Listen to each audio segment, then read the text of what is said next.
Sering beda pendapat dengan anak, Pak? Ya, antum yang muda-muda sering beda pendapat dengan orang tua? Pernah ngambek nggak? Pernah.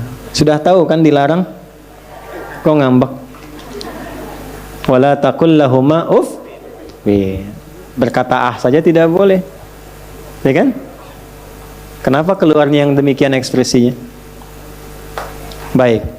Yuk kita belajar. Sekarang babnya orang tua dengan anak dulu. Nanti setelah itu kalau masih ada waktu, suami ke istri. Masih ada waktu? Ayo silakan aja masih. Saya terbatas.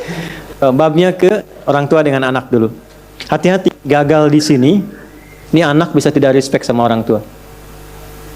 Bahkan yang na'udzubillah sampai nggak kenal lagi siapa orang tuanya. Dan mencari perhatian di luar. Baik. Tulis dulu ayatnya. 1. Quran surah 31 Luqman. Sudah? Dari ayat 12 sampai 19. Dari ayat 12 sampai 19. Dah? 2. Quran surah As-Saffat surah 37 ya. As-Saffat ayat 102. Ayat 100. Udah 2 ayat aja dulu ya. Nanti yang lainnya tinggal nanti saya tambahkan di tengah-tengah. Baik. Nah, di dalam Quran itu yang paling menarik, Pak, saya mulai dari ayah dulu nih. Dialog itu selalu ayah, anak, jarang ibu. Silakan cek. Ayah, anak, jarang ibu. Ini pendidikan pertama. Kenapa? Karena umumnya keadaan ibu lebih banyak di rumah. Nah, itu status tertinggi seorang ibu. Berbahagialah bu menjadi ibu. Itu status tertinggi. Umumnya ada di rumah. Ayah karena ada tugas mencari nafkah, seringnya keluar. Nah, saya tanya, yang dicari itu nafkah ya, yang di luar itu untuk dibawa ke rumah atau untuk dinikmati di luar? Bawa ke rumah kan? Ya kan? Baik. Jadi untuk anak kan supaya tumbuh ada perhatian dan sebagainya. Sekarang saya mau tanya pada Anda. Dan tolong di dalam hati aja dengan jujur jawab dengan baik. Anda memilih mana? Sukses di kantor, tapi anak tidak kenal dengan Anda. Di luar Anda hebat. Wah, Pak Direktur luar biasa, pekerjaan hebat, tapi anak gak kenal Anda. Yang Anda kirim itu cuma uang, kayak mainan, jalan-jalan. Sehingga anak mencari pembuktian dan perhatian di luar rumah karena nggak pernah kenal sosok ayahnya. Kalau anak itu tawuran, jangan dipukul Pak. Mungkin dia sedang mencari identitas karena dia nggak dapat perhatian dari bapaknya. Anak yang narkoba, anak tiba-tiba keluar. Kenapa? Karena dia mencari, dia butuh ayahnya. Itulah sebabnya kenapa dialog sering ayah dengan anak, ayah dengan anak. Bapak kalau mau cek mana tas saya Pak? Ya, ini Pak ya, ini saya bawa tas nih. Ini selalu saya bawa, Dalamnya ada ini. Ini nggak pernah saya buang. Belum saya laminating. I love you Buya. 2 tahun bikin begini Pak. Anak 2 tahun. Ya. Ini baru 1 nih, ada di tas lain. Aku sayang Buya. Buya adalah ayah terbaik yang Allah kirimkan untukku. Dan dia bikin itu untuk mengantarkan kita berangkat mengajar. Dan kadang dia tunggu kita sampai pulang hanya untuk menunggu ayahnya. Bukan ustadz yang dia inginkan, bukan kiai, dia hanya ingin ayahnya. Saya kalau pulang sampai rumah, belum pernah seujug-ujug saya dengar anak saya panggil, buka pintu, Ustadz. Nggak ada. Buya. Barusan dari Al-Azhar, cuma ngedrop kakaknya ikut tadi ke Al-Azhar. Saya ganti baju, udah telepon. Ahmad telepon. Buya di mana? Di absen. Buya di mana? Nah, Buya mengajar dulu ya ke Tanah Kusir. Oh ya, kakak di mana? Udah, hati-hati ya Buya. Nanti pulang ditunggu. Cuman pengen ayahnya. kok bisa? Antum katanya nyari harta buat ke rumah, tapi pulang ke rumah kok yang di rumah dimarahi? Masalah antum di kantor. Antum tuh jadi manajer tuh di kantor, direktur tuh di kantor, bukan di rumah. Kok bisa pulang ke rumah, anak sudah nunggu-nunggu, sudah bikin karya macam-macam ke rumah. Ayah, diam kamu. Nggak tahu ya, ayah capek. Nggak tahu. Sedih, karyanya disimpan lagi. Ya? Makanya kenapa banyak dialog di situ dengan ayah, untuk memberikan kesan keseimbangan dalam rumah tangga. Bu, kalau ayah sedang keluar, ibu ceritakan kebaikan ayah untuk anak, supaya anak tahu ayahnya. Abi itu Masya Allah, itu untuk kakak nanti, supaya punya mainan baru, pakaian yang bagus, bisa sekolah, kita bisa sholat jamaah. Makanya Abi sedang mendekat kepada Allah, gitu. Supaya dia pun kenal Allah. Itu yang dimaksud Luqman. Wa idh qala Luqmanu libnihi wa huwa ya'idhuhu ya bunayya la tusyrik. Dekatkan dengan Allah. Kenalkan. Nah, poin saya adalah ketika sampai ke level, ini indah di Quran, ada psikologi tentang perkembangan anak. Jadi kalau saya lukiskan begini, dibagi 3 bagian, dan kita akan ketemu tentang diskusi itu. Kita akan ketemu. Jadi ada level pertama, level kedua, level ketiga. Ini level pertumbuhan awal nih. Biasanya ini ada di rentang ya di 0 atau 2 lah ya, sampai dengan sekarang ke 7 atau 9 tahun. 7 tahun lah, saya ambil 7 dalam urutan hadis.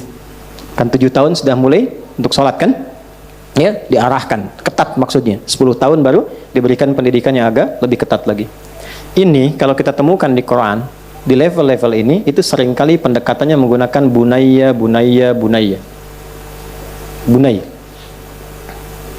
Terus dari anak nanti ke ayah, panggilannya itu selalu abati. Ya. Dah, singkat dulu. Bunai itu panggilan sayang. Tidak harus merubah panggilan jadi bunai. Ya. Pulang dari sini, ya bunai. Oh, kakak. Ya. Bukan, bunai itu gambaran panggilan sayang dalam bahasa Arab. Maksudnya apa? Di rentang-rentang ini perbanyak sayang, supaya gelombangnya terbangun rasa anak kepada kedua orang tua. Silahkan, mungkin beda-beda, si pintar, cantik, ganteng, anak papa yang soleh, Masya Allah. Itu silahkan, itu bunai dari segi makna. Dan jangan diberikan dengan ciri hal fisik. Ya, nah nggak usah saya contoh itu, nggak usah ya, kasih contoh. Singkatnya demikian. Paham? Nanti rentang usia selanjutnya mendekati awal baligh. Sekarang ini SD kelas 5. Udah SD itu, dulu SMP itu, sekarang ke SD. Ya. Saya perhatikan di anak-anak SD ini sekarang sudah mulai cepat balik ini. Cepat balik sekarang itu. Ada yang sudah mimpi, ada yang sudah macam-macam itu, yang perempuan head itu di usia 9, kalau perempuan ya wajar lah. Laki-laki ini. Biasanya di rentang dulu usia 15 tahun dulu itu. Sekarang sudah mulai menurun. Nurun lebih cepat maksudnya. Kenapa? Karena akses dia sekarang ke media-media sosial lebih cepat. Lihat YouTube, ya, nonton macam-macam. Pergaulan ketemu teman berubah ceritanya. Membentuk kemudian kematangan lebih cepat. Yang repot itu fisikalnya itu lebih cepat, tapi kematangan rasionalitasnya belum. Dan emosionalnya. Karena itu apa? Al-Quran sudah lebih memahami, karena kan Allah yang mencipta kita. Karena itu tetap di fase itu sayangnya ada, tapi dikurangi, tambahkan dengan perintah, dikombinasikan. Jadi kalau sudah level yang kesini, ya 7 sampai ke puncak kematangan balik. Ya misal dia di 16, 17 itu kan. Nah ini bunai ini sayang masih ada, tapi dikombinasikan dengan perintah. Sudah? Supaya apa? Mengurangi sifat manjanya dan membentuk kemandirian awal.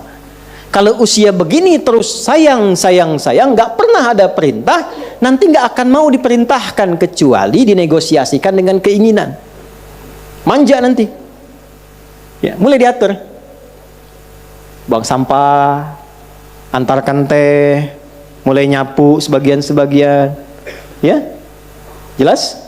Ini pelan-pelan ya. Nanti kita turunkan ayatnya. Kita turunkan. Nanti kita lihat feedbacknya bagaimana dari anak kepada orang tua. Yang terakhir, ini dia. Ketika muncul pada fase kematangan. SMA biasanya. Ya. Yang di sini perintah itu bukan diterima lagi, tapi sudah mulai didialogkan. Udah jawab, Pak? Ya, udah jawab.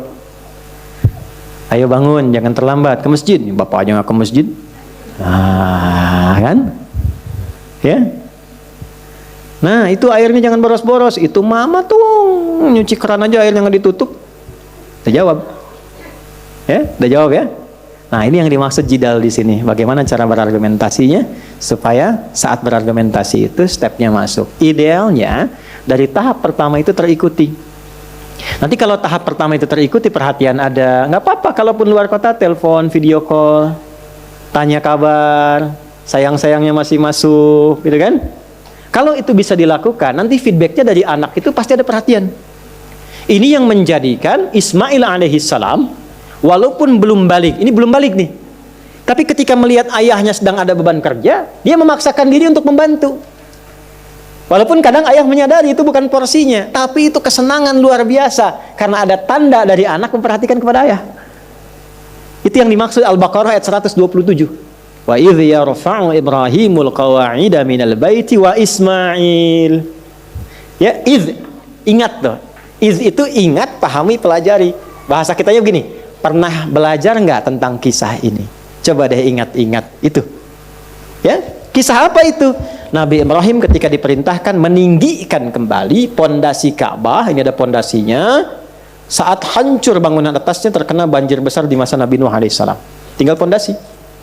Maka Nabi Ibrahim diperintahkan tinggikan kembali supaya terlihat wujudnya.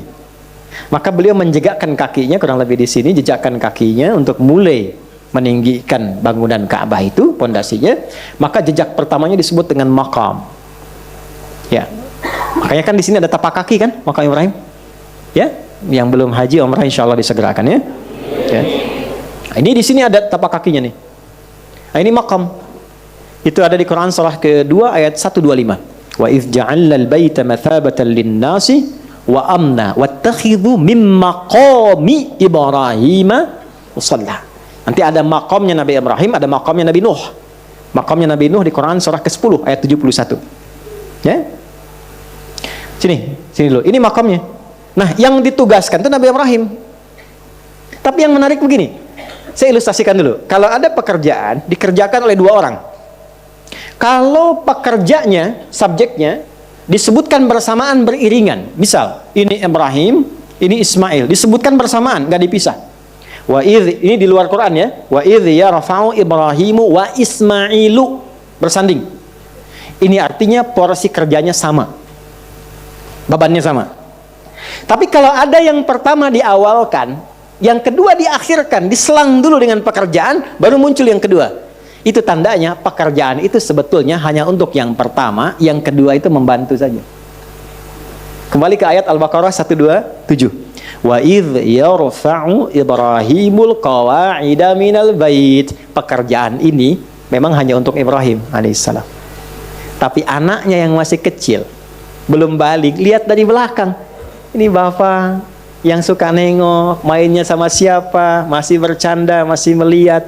Padahal Nabi Ibrahim itu tugasnya di Palestina. Anaknya Ismail alaihissalam di mana? Di Mekah. Jaraknya luar biasa. Masih sempat nengok, Pak, mainnya dengan siapa? Tuh. Dan nanti pun mau menikah pun masih tahu tuh siapa calonnya. Dengan siapa menikahnya. Karena perhatian tuh begitu tinggi, maka terjadilah feedback dari anak. Melihat bapak sedang menjalani satu beban, terlihat. Tiba-tiba anak itu bawa batu. Di sisi yang lain, dari sini datang. Bahasa kita, Pak, boleh nggak aku bantu? Bawa batu. Disusun-susun. Batu bahasa Arabnya hajar. Nih kan? Kalau dia disusun menjadi sekat satu bagian, disebut hijrah. Kalau jadi ruang, disebut hujrah. Maka datang lewat bagian sini, membentuk sebagian dari sini. Maka area ini sampai sekarang disebut Hijr Ismail. Itu saat bawa batu, masih kecil. Kok bisa ngasih perhatian? Karena ayahnya punya perhatian kepada anak. Sekalipun tempat tugasnya jauh. Jadi kalau sedang pulang, ayah nyapu, anak menikmati. Ya? Ayah yang bawa mobil, anak yang pakai mobil, ayah yang isi bensin. Anak yang pakai, ayah yang nyuci, anak yang menikmati, ayah yang nyuci mobil, anak yang videoin, kirimin ke TikTok. Ayah yang sempurna. Iya, situ yang tidak sopan. Nah, sekarang ibunya marah, anaknya yang ngerekam. Ya kan? Coba dicek. Nah, kalau menemukan yang demikian, jangan marah dulu. Istighfar dulu. Istighfar.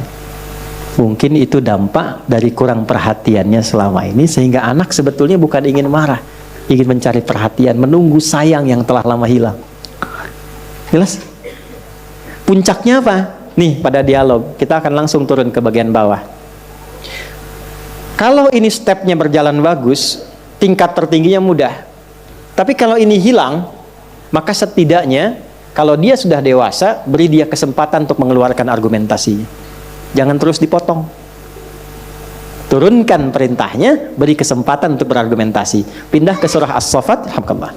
Ayat 102, kita berada di situ saja dulu. Sebetulnya sampai 109, tapi saya batasi 102-nya. Sudah? Baik. Di sini, Ismail alaihissalam sudah balik. Falamma balagha ma'ahu sa'ya. Tatkala Ismailnya sudah balik. Oh. Dan sudah matang cara berpikirnya. Maka apa yang dikatakan Nabi Ibrahim? Perkaranya sederhana. Beliau mimpi menyembelih anaknya. Ya. Mimpi menyembelih anak. Nabi Ibrahim Nabi bukan? Nabi. Rasul bukan? Saya mau tanya, kalau mimpi Nabi itu benar tidak? Benar. Makanya kita punya bab mimpi. Nabi Yusuf mimpi, benar. Nabi Muhammad mimpi, benar. Nabi Ibrahim mimpi, benar tidak? Kan gampang. Statusnya Nabi, Rasul, anaknya soleh, apa aja diikutin gitu kan? Nabi, gampang. Tapi saya belum pernah dengar kisah begini. Ibrahim keluar pagi-pagi, Ismail, ya, ya, sini. Kenapa? Siap-siap. Mana? Sembelih. Gak ada. Tenang aja, lancar nih. Tenang, ayo cepat siap-siap. Gak ada begitu. Yang ada apa? Hah? Turun, duduk berdua. Ya bunayya, sayangnya masih muncul. Nah, demi sayang papa ke Nanda. Ibu, begitu. Ya bunayya, demi sayang papa ke Nanda. Inni ara fil manami anni adbahuka fanzur madza tara. Papa itu memang dapat tugas, tapi semalam mimpi menyembelih Ananda. Gimana pendapat Ananda? Pendapatnya bagaimana? Diminta pendapat. Biasanya kan anak ke orang tua kan? Tapi nanti ada masanya, anak itu senang diminta pendapat oleh bapaknya. Walaupun kadang-kadang itu nggak penting. Ya. Nah, kita mau ada acara gini, menurut kakak bagaimana? Menurut adik bagaimana? Itu top itu. Senang biasanya, keluarlah pendapat itu. Diskusi akhirnya. Maka apa kata anaknya? Ketika anak dihargai dengan pola diskusi demikian, maka keluarlah kepatuhan. Bapak manggil bunai, anak manggil abati. Ada abi, ada buya, ada abati. Abi panggilan hormat, buya panggilan sayang. Abati gabungan buya dan abi, hormat dan sayang. Ya, si anak-anak masih kecil panggil buya untuk mendekatkan sayang. Sayang. Abi itu hormat, abati itu hormat dan sayang. Ibu, ummi hormat, umai panggilan sayang, amati hormat dan sayang. Tapi nggak harus diganti ya bu ya. Nak mulai hari ini panggil mamah amati. Hah? Kan belum mati. Sal ya. Udah. Itu lihat di Quran. Panggilannya apa? Bukan abi, bukan buya. Ya abatif'al. Ya abati. Jadi begitu ayah mengatakan demi sayang ayah kepada Nanda. Ya? Jawabannya apa? Pah, demi hormat dan sayang Nanda kepada papa. Lebih tinggi baliknya. If'al. If'al itu kerjakan sekarang, jangan tunda. Kerjakan sekarang, Pak, jangan tunda. Papa kan Nabi, Rasul, pasti benar itu. Kerjakan sekarang. Satajiruni insyaallah minas sabirin. Insyaallah dengan kehendak Allah, Nanda sabar. Jalani sekarang, jangan tunda.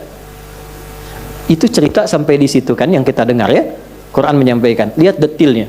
Itu ada kitab namanya bagus tuh. Ustaz Umar Ahmad Baraja itu punya kitab Akhlak lil Banin, petunjuk akhlak untuk laki-laki dan perempuan. Bapak Ibu kalau punya waktu itu dapat akses ke situ bagus sekali itu. Ya. Apa yang terjadi? Itu Ismail alaihissalam disiapkan tali, nanti jadi sunnah kurban setelah itu. Tali diikat, pisau, siap berangkat. Begitu mau berangkat, sudah siap diikat, Ismailnya mengatakan, "Pak, sebelum diikat, kurang lebih lah bahasa kitanya, tolong aku ingin melipat dulu baju luarku, dibuka dulu. Kemudian dilipatkan dengan baik. Mohon diberikan untuk ibunda tercinta dari satu-satu putra yang sangat menyayanginya." Sayyidah Hajar. Jadi mau dikorbankan pun masih melipat tanda untuk ibunya. 2, begitu diikat, "Pak, tolong kencangkan ikatannya ini, sehingga tidak memberi ruang kepadaku untuk merontak dan bergerak, dan membuat ayah iba dan tidak jadi melaksanakan petunjuk Allah dan perintahnya."